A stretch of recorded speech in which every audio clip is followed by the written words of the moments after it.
দর্শক ভাই বোনেরা আসসালামু আলাইকুম। আজকে 24শে জুলাই 2026। আমরা এখন century park transit centre cross করছি। আপনারা দেখতে পাচ্ছেন বাম দিকে এলআরটি ট্রেন স্টেশন, ডান দিকে হচ্ছে বাস স্টপেজ।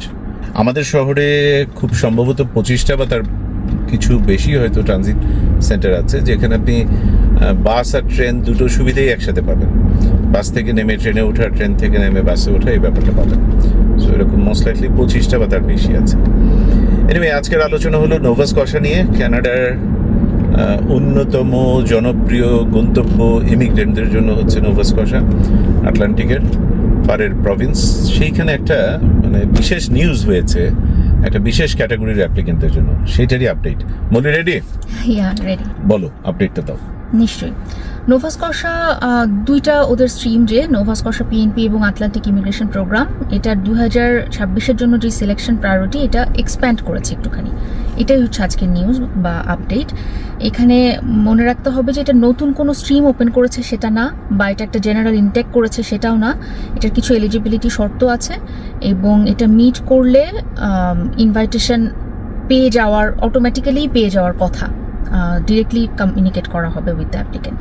এটা একটা ওয়ান টাইম ইনিশিয়েটিভ এবং এখানে যেই প্রথম শর্ত এলিজিবল হওয়ার জন্য, সেটা হচ্ছে যেসব অ্যাপ্লিকেন্টরা নোভা স্কশাতে আছে এবং কাজ করছে তারা তাদের ইউআইটাও সাবমিট করে ফেলেছে জুনের 30 তারিখের মধ্যে।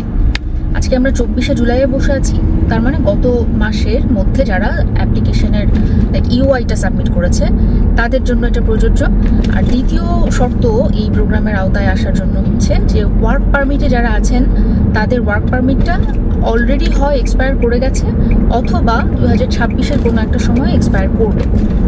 তো এই দুইটা শর্ত মিট করলে অ্যাপ্লিকেন্ট এলিজিবল হবে বা অ্যাপ্লিকেন্টকে কনসিডার করা হবে এই প্রোগ্রামটার জন্য।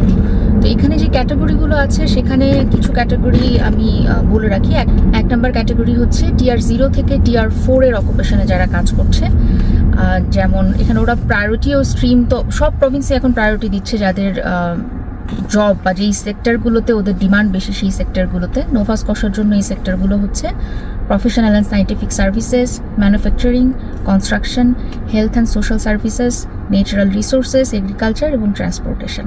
তো এই কয়েকটা সেক্টরে যারা কাজ করছে টিআর 0 থেকে 4 পর্যন্ত, তারা এই প্রোগ্রামটার আওতায় আসবে। দ্বিতীয় ক্যাটাগরি হচ্ছে নোভা স্কশা ডিএলআই থেকে যারা পড়াশোনা শেষ করেছে, গ্র্যাজুয়েট করেছে এবং এখন নোভা স্কশাতে টিআর 0 থেকে টিআর 5 পর্যন্ত যে কোনো একটা অকুপেশনে কাজ করছে। তো আগের ক্যাটাগরিতে 5 কিন্তু এক্সক্লুডেড ছিল, টিআর 0 থেকে 4, কিন্তু নোভা স্কশা ডিএলআই থেকে যারা পড়াশোনা করেছে তাদের জন্য টিআর 5ও ইনক্লুডেড। সো এটা ভালো দিক। 3 নম্বর ক্যাটাগরি হচ্ছে এইচআরএম বা হ্যালিফ্যাক্স রিজিওনাল মিউনিসিপ্যালিটির বাইরে কোনো কমিউনিটিতে যারা কাজ করছেন টিআর 0 থেকে 5 পর্যন্ত, তাদের জন্য। 4th ক্যাটাগরি হচ্ছে সেলস অ্যান্ড সার্ভিসে টিআর 0, 1 বা 2-তে যারা কাজ করছেন এবং ইউআই সাবমিট করার সময়ে আওয়ারলি ওয়েজ ছিল $20, তাদের জন্য এটা প্রযোজ্য। আর এছাড়া 5th একটা ক্যাটাগরি আছে যেটাতে নোভা স্কশাতে যে কোনো অকুপেশনে কাজ করছেন এবং ইউআই সাবমিট করার সময় আওয়ারলি ওয়েজ ছিল $27, তাদের জন্য প্রযোজ্য। তো ওয়েজের একটা ব্যাপার আমরা দেখতে পাচ্ছি সব প্রভিন্সে আস্তে আস্তে একটু একটু করে এটা ইনকর্পোরেট করছে। প্রথম শুরু করেছে এটা বিসি, এরপরে আমরা দেখলাম অন্টারিও এটা শুরু করেছে। এখন নোভা স্কশাও হায়ার ওয়েজ যারা কাজ করছে তাদেরকে প্রায়োরিটি দিচ্ছে দেখা যাচ্ছে। এই হচ্ছে 5টা ক্যাটাগরি। এখন যারা এলিজিবল, প্রভিন্স জানাচ্ছে যে যারা এলিজিবল আছে এবং ইউআই সাবমিটেড তো তাদের আছেই, তো এই ওয়ার্ক পারমিট তাদের কবে এক্সপায়ার করছে এই ফ্যাক্টরকে বিবেচনা করে তারা অটোমেটিক্যালি বা ওই ইন্টারনালি ইউআই এর প্রেক্ষিতে ইনভাইটেশন সেন্ড আউট করবে। এটার জন্য আলাদা করে কোনো স্টেপস তাদেরকে নিতে হবে না। অলরেডি যে ইউআই সাবমিটেড আছে সেখান থেকেই বিবেচনা করে, কনসিডার করে, অ্যাসেস করে প্রভিন্স তাদেরকে আইটিএ পাঠাবে। তো এই হচ্ছে আপডেট। Thank you Moli. তোমার নিজের কোনো পরামর্শ আছে যে এই প্রোগ্রামে যারা এলিজিবল এবং বাকি অ্যাপ্লিকেশনটা প্রসেস করবে তাদের জন্য? এই অ্যাপ্লিকেশনের জন্য তেমন করে কিছু বলার নাই, কারণ এটা একটা রেগুলার পিএনপি অ্যাপ্লিকেশন যেরকম করে হবে সেরকম করেই হবে।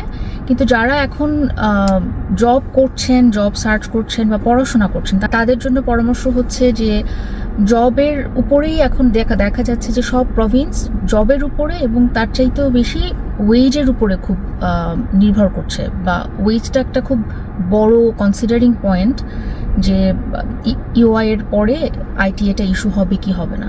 তো ওয়েজের ব্যাপারে এখন থেকে একটু সিরিয়াস হওয়া দরকার, এটা ইম্পর্ট্যান্ট। আর যারা যারা এলিজিবল হয়ে আছেন, অলরেডি পুলে আছেন, তারা একটু অবশ্যই ইনবক্স মনিটর করবেন, প্রোফাইলটা বারবার চেক করবেন, মানে আইটি আসলে তো ওখানেই আসবে।